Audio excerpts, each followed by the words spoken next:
السلام علیکم ورحمۃ اللہ وبرکاتہ۔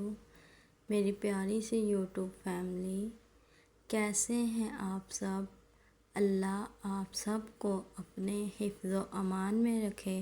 اللہ آپ کو کبھی کسی چیز کی کمی نہ آنے دے، آمین۔ آج انشاءاللہ ہم سورۃ بقرہ کی آیت نمبر 6 سے لے کے 9 آیت نمبر تک پڑھیں گے، انشاءاللہ لفظ بہ لفظ ترجمہ اور تفسیر کے ساتھ۔ ان الذین، بے شک وہ لوگ جو کفروا، جنہوں نے کفر کیا، سواء برابر ہے، علیہم ان پر، آخوا انذرتہم آپ انہیں ڈرائیں، ام یا لم نہ تنذرہم آپ انہیں ڈرائیں، لا یؤمنون وہ ایمان نہیں لائیں گے۔ اس آیت میں کفار کی پہچان بتائی ہے اللہ تعالیٰ نے آپ صلی اللہ علیہ وسلم کو۔ کفار وہ لوگ ہیں جو حق کو چھپانے کے عادی ہیں۔ ان بد نصیبوں کی قسمت میں یہی ہے کہ حق نہ مانیں اور وحی کو جھٹلائیں۔ آپ صلی اللہ علیہ وسلم کو اس آیت میں بتایا جا رہا ہے کہ آپ کا انہیں ڈرانا یا نہ ڈرانا ایک جیسا ہے۔ یہ آپ صلی اللہ علیہ وسلم پر اترنے والی وحی کی تصدیق کرنے والے نہیں بلکہ ازلی بدبخت ہیں، یعنی یہ وہ لوگ ہیں جن کے لیے کفر مقرر ہو چکا ہے اور یہ دولت ایمان سے ہمیشہ کے لیے محروم کر دیے گئے ہیں۔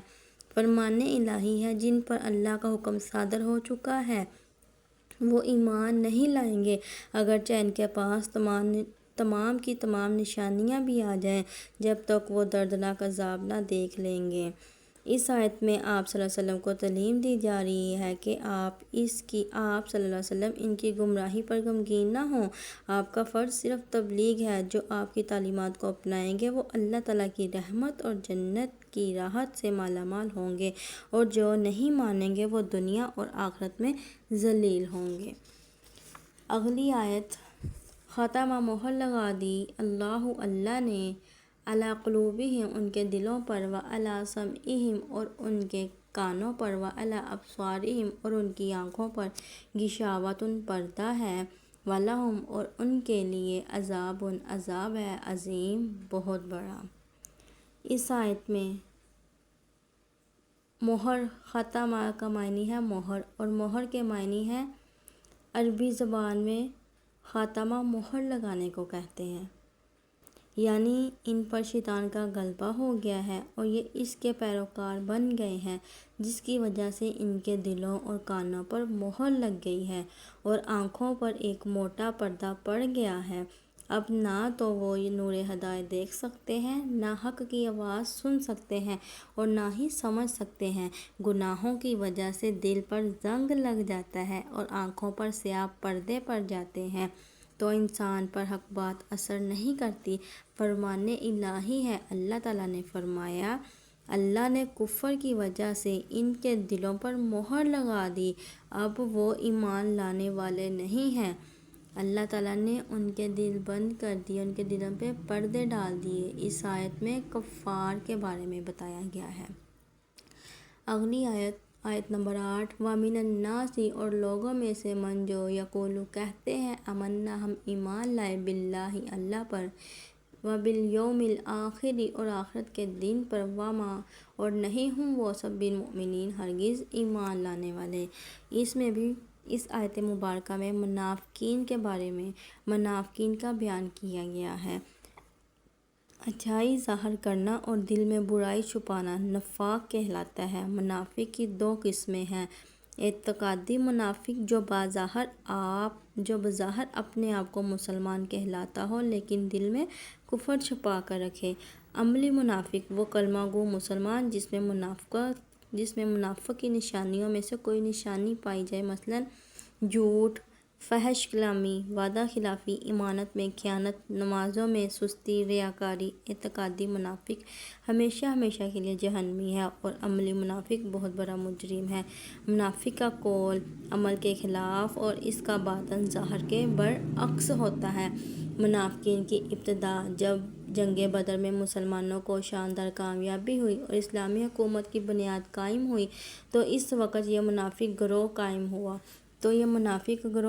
قائم ہوا۔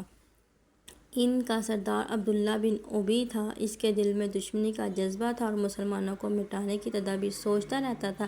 آخرکار اسے یہ تدبیر سوجھی کہ بظاہر اسلام لا کر در پردہ اسلام کی جڑ کاٹ دی جائے۔ چنانچہ یہ شخص اپنے ساتھیوں کو اپنے ناپاک ارادے کی اطلاع دے کر اپنے ساتھیوں سمیت مسلمان ہو گیا۔ اسی طرح رفتہ رفتہ منافقین کی باقاعدگی ایک جماعت مدینہ اور آس پاس کی بستیوں میں قائم ہو گئی۔ اللہ تعالیٰ نے قرآن میں ان کی سازشوں کو بیان فرما کر مسلمانوں کو ہوشیار رہنے کی تلقین فرمائی۔ فرمان الہی ہے، جب منافق آپ کے پاس آتے ہیں تو کہتے ہیں کہ ہم گواہی دیتے ہیں کہ آپ صلی اللہ علیہ وسلم اللہ کے رسول ہیں۔ اللہ کو معلوم ہے کہ آپ صلی اللہ علیہ وسلم اللہ کے رسول ہیں، اور اللہ یہ بھی گواہی دیتا ہے کہ منافق بڑے جھوٹے ہیں۔ منافق چاہتے ہیں کہ آپ کو دھوکہ دیں، حالانکہ اللہ انہیں خود فریبی میں رکھنے والا ہے۔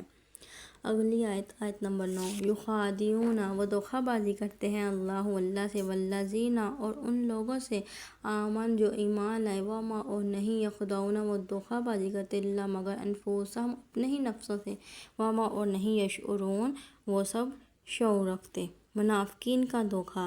منافق اپنی نادانی کی وجہ سے سمجھ رہے ہیں کہ وہ اللہ کو اور اہل ایمان کو دھوکہ دینے میں کامیاب ہو جائیں گے۔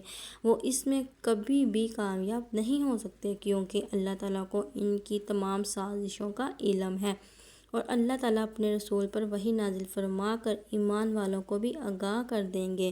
منافقین کے قول اور فعل کا تضاد ان کا دھوکہ تھا۔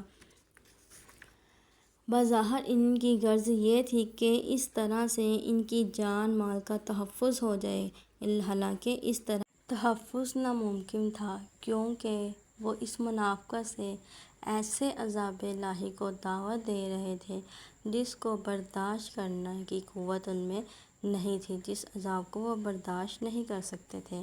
آج ہماری 9 آیت نمبر تک ہو گیا۔ انشاءاللہ کل ہم آگے اپنا سبق پڑھیں گے۔ انشاءاللہ 1 بجے سے پہلے لیسن میں اپلوڈ کر دیا کروں گی، اور جنہوں نے پیچھے سے نہیں پڑھا وہ لیسن میرے یوٹیوب چینل پہ ویڈیو میں پڑھے ہیں، آپ جا کے وہ دیکھ سکتے ہیں۔ چینل کو سبسکرائب کریں، لائک کریں، شیئر کریں۔ السلام علیکم۔